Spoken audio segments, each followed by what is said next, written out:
Partai Golkar hari ini menggelar sidang Mahkamah Partai untuk memutuskan penyelesaian kisruh dualisme kepengurusan DPP Golkar antara kubu Abu Rizal Bakri dan kubu Agung Laksono. Akankah internal partai berlambang pohon beringin ini akan kembali solid atau kisruh ini akan terus berlanjut hingga berujung perpecahan? Untuk membahasnya telah hadir bersama kami di studio politisi senior Partai Golkar Fahmi Idris, dan kami juga masih menunggu peneliti senior dari CSAS C. Kristiadi. Bang Fahmi, ini kalau kita bicara soal Mahkamah Partai di partai beringin ini, di Partai Golkar, dalam sejarahnya ini baru yang pertama. Persis, karena ini merupakan perintah Undang-Undang Nomor 2, di mana kalau terjadi konflik internal, maka penyelesaian yang utama itu adalah melewati Mahkamah Partai. Itu perintah undang-undang. Dan Mahkamah ini memang dibentuk, hampir semua partai membentuknya. Ada yang menempuh dengan cara itu, ada yang tidak juga menempuh dengan cara itu. Kalau kita melihat dari sejarah partai politik, kan sejarah partai abang ini, Partai Golkar. Betul. Ini ada yang merasa tidak puas, kan biasanya langsung pergi mendirikan partai baru, misalkan. Ini sesuatu hal yang positif, karena masing-masing merasa punya basis, punya dalil untuk memperjuangkan apa yang diharapkan dan sebagainya, begitu kan. Walaupun kedua pihak tentu untuk menentukan mana yang paling benar, mana yang paling kuat, masuk ke pengadilan. Sudah masuk ini, tapi pengadilan menetapkan bahwa yang paling tepat lembaga penyelesaian hukum, konflik hukum ini adalah Mahkamah Partai. Ini pengadilan Jakarta Pusat juga memutuskan itu ke internal, Jakarta Barat yang kemarin juga memutuskan hal yang sama. Ini artinya kalau kita melihat kedua kubu ini sebetulnya kan tetap ingin berjuang di dalam Golkar. Persis. Itu sisi positifnya sebetulnya, kan, betul. Bang Fahmi, ya? Bukan, sebetulnya ingin diselesaikan di pengadilan. Sebetulnya? Sebetulnya, ya. Sebab kedua pihak membawa ke pengadilan, begitu kan? Tidak didahului dengan Mahkamah Partai. Tapi pengadilan mengatakan Mahkamah Partai saudara lah yang berhak menentukan yang paling kompeten untuk menyelesaikan ini. Kita kembali ke Mahkamah Partai, atau bukan kita kembali, memang waktu itu belum dilakukan persidangan Mahkamah Partai. Jadi dibentuk itu dan dimulailah. Sesuai dengan perintah pengadilan. Bahkan juga keputusan dari Kemenkumham kalau saya nggak salah juga itu juga harus diselesaikan di Mahkamah Partai. Tapi kan ini yang menjadi persoalan terus. Muncul banyak pendapat-pendapat, pernyataan dari politisi-politisi senior juga dari Golkar yang mengatakan bahwa Mahkamah Partai ini tidak independen. Sebagiannya itu adalah bagian dari salah satu kubu. Sebetulnya tidak persis. Anggota Mahkamah Partai itu lengkapnya ada 5. Cuma yang hadir tadi 4, karena yang satu Saudara Aulia berada di Cekoslovakia, Cek. Jadi tidak bisa hadir, begitu ya. Yang dianggap kubu itu, bahwa di dalam Mahkamah Partai ada kubu itu, yang pertama adalah Saudara Andi Matalata dan Saudara Jasir Marin. Itu dianggap kubunya Saudara Agung.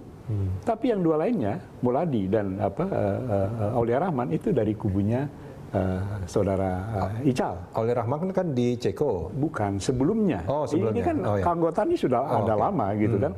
Dia bersidang baru sekarang. Gitu. Bukan ketika Saudara Aulia menjadi dubes lalu dibentuk ini, tidak. Sebelumnya. Saudara Aulia mengatakan, ya saya sudah menjadi dubes, menjadi pejabat negara, jadi saya tidak mungkin terlibat. Gitu. Begitu. Jadi sebetulnya tidak. Itu kan dua-dua tuh, Andi Matalata sama Jasir Marin, terus di sini Muladi dengan Aulia Rahman. Satu lagi itu betul-betul hakim yang dianggap netral, gitu kan. Bukan dari kedua kubu, bukan dari gitu. Nah, ini kan kalau kita melihat sekarang kan karena Pak Aulia Rahman itu tidak ada, yang 2 itu kubunya Pak Agung Laksono, bukankah ini menjadi kurang fair seperti itu, Bang Fahmi, dari segi perimbangan? Tidak juga. Semuanya kan tergantung dari keputusan. Keputusan kan menetapkan 2-2. Kita dalilnya itu bahwa yang satu berhalangan kan bukan keputusan itu, bukan keputusan partai. Jadi ini semacam force major seperti itu ya. Jadi pertanyaannya kenapa tidak diganti, kan begitu kan? Begitu. Atau kalau dilanjut, Saudara Aulia mengatakan saya keberatan karena saya sebagai pejabat negara Saya sekarang sudah menjadi anak buahnya Ibu Retno, ya, dan sebagainya. Jadi clear lah alasan saudara Aulia begitu. Tapi bukan berarti kalau di sini 2, di sana tinggal 1 itu tidak fair. Gitu. Sebab kembali lagi ketika pembentukan itu 2-2. Ya, nah itu Bang Fahmi, kalau kita melihat dari ADART-nya, Mahkamah Partai itu mestinya terdiri dari berapa orang? Sampai dengan 5. Sampai dengan 5. Dan saat ini hanya berarti hanya 4, tapi kan 5. Yang satu kan netral. Oh, oke, yang satunya netral. Nah, ini siapa ini yang dianggap netral di sini? Pak Escobar. Sorry, lupa saya. Tadi itu yang dianggap netral. Oh, netral. Dia bukan dari salah satu kubu, bahkan dia bukan dari dia bukan dari salah satu kubu lah. Bukan dari salah satu kubu. Dan ini dia. Kalau 4 hakim, bukankah biasanya kalau dalam sebuah mahkamah itu kan mestinya harus ganjil? Ya maka 5 sebetulnya. Satunya kan tidak ada saat ini. Nah, itu kenapa tidak diangkat 1 anggota Mahkamah Partai? Ya, itu mesti kita tanya pada saudara Abu Rizal, kenapa saudara tidak mengganti saudara Aulia, ya?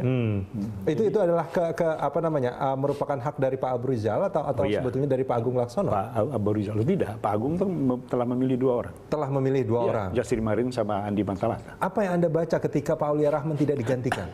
Apakah ini semacam pesimisme? Bukan. Kembali kita mesti tanya saudara Abu Rizal sebagai pimpinan tertinggi, kenapa juga tunjuk pengganti begitu dan sebagainya. Barangkali ini duga-menduga ya, walaupun ini tidak baik. Barangkali dia tidak begitu menghargai eksistensi Mahkamah Partai. Jadi ya mau 5, mau 3, mau 4 terserah lah. Karena dia yakin betul dia akan menang di pengadilan itu. Di pengadilan. Yang ternyata ditolak. Ya, tapi kan ini prosesnya masih akan ke kasasi nanti. Oh iya. Bahkan sudah dimajukan oleh saudara Yusril.